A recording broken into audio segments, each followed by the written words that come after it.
my name is Christine Gilfillan. I'm the Associate Director at BWIC Women in Crisis. Welcome to our podcast and video series called The Place You Start. And I'm very excited today to have Tasha Isaac with me. Tasha is the Director of Education and Community Outreach at BWIC Women in Crisis, which was what I was before I became the Associate Director. So Tasha and I work very closely together.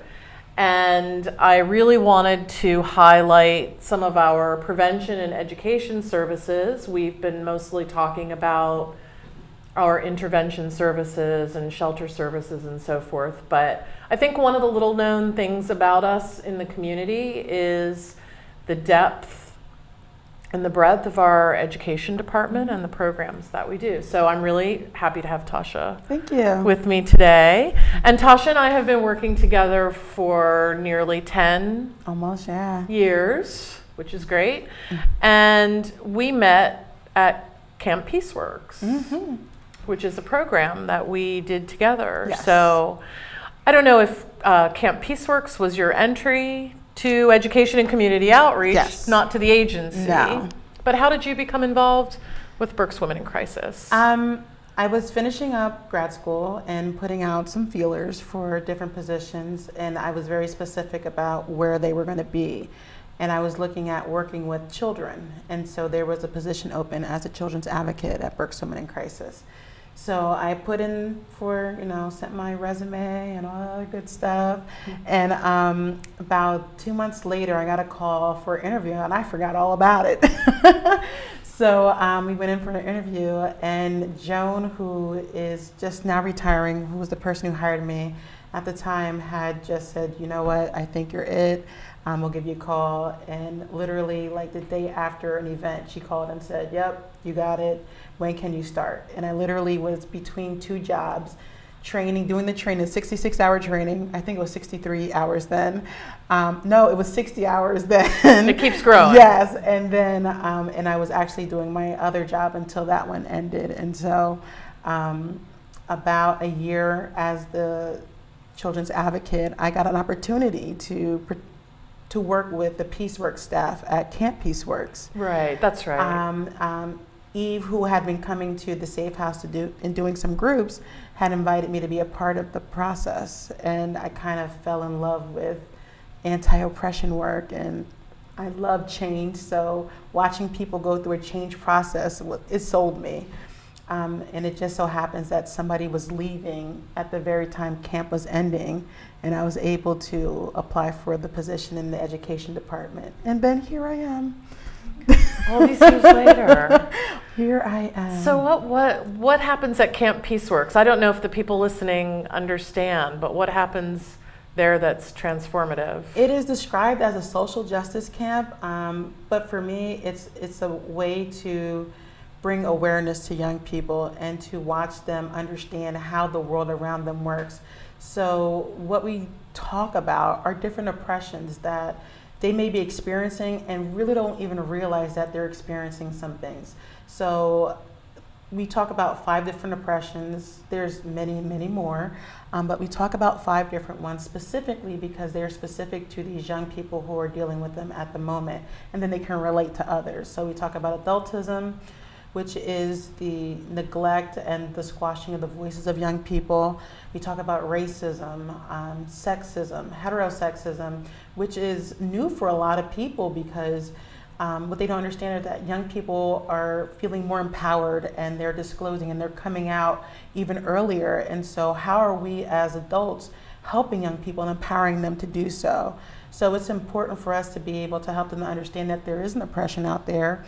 And when we say and do things inadvertently, it still oppresses that group of people. And then we talk about classism and the economic issues that go along in this country.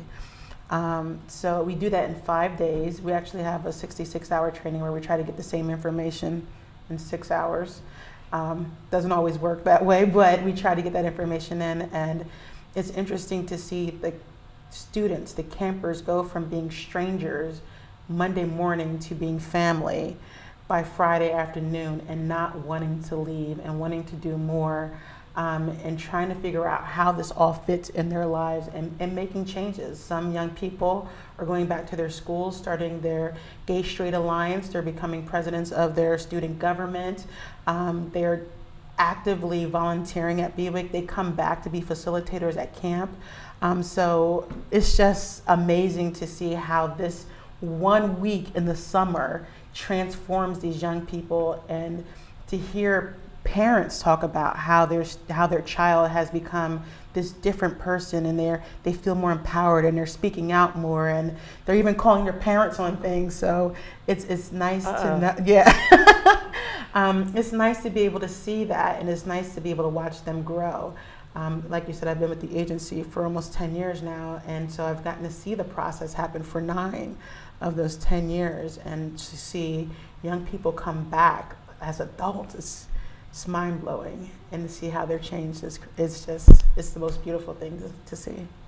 Now, I remember about 5 or 6 years ago when we were looking for some financial support for Camp Peaceworks, we were asked a lot of questions about, but you're a domestic violence agency and a rape crisis center. What does this have to do with that? You know, how does this fit into what you do?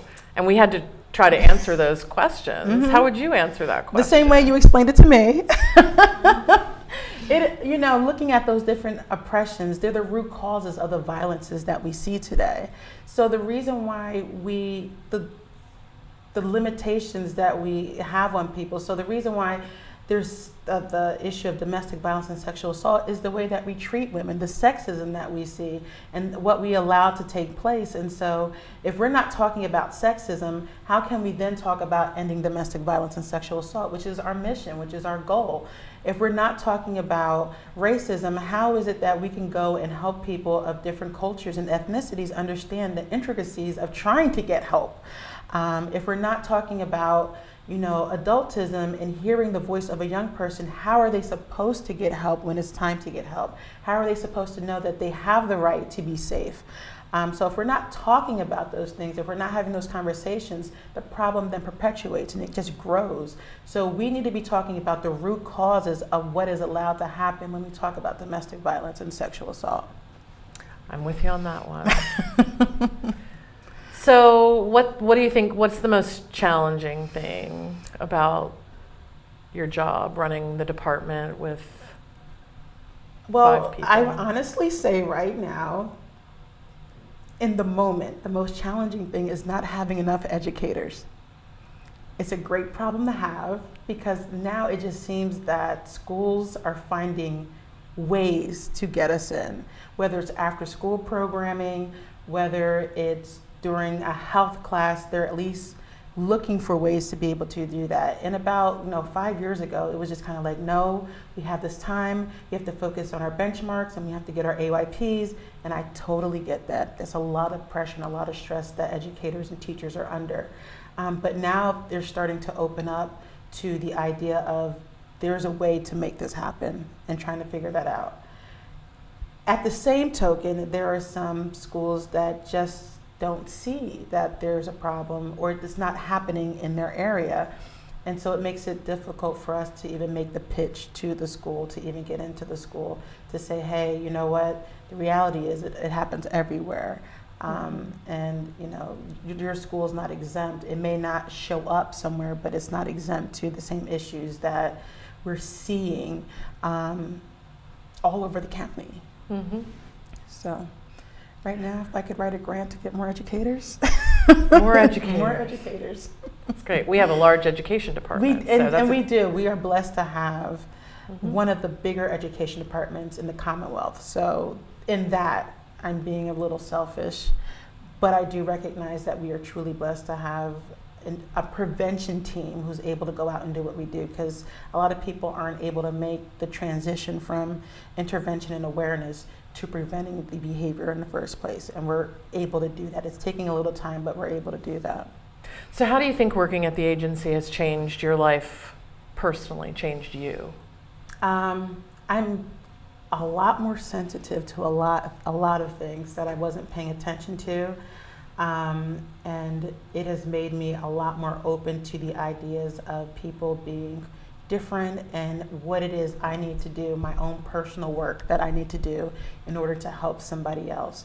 So it means leaving my own judgments at the door. It means that I have to put myself to the side just in order to be able to understand another person's situation, becoming more empathetic rather than staying in the sympathy, really trying to understand where a person is to be able to help them to get from point A to point B. That's great. Yes.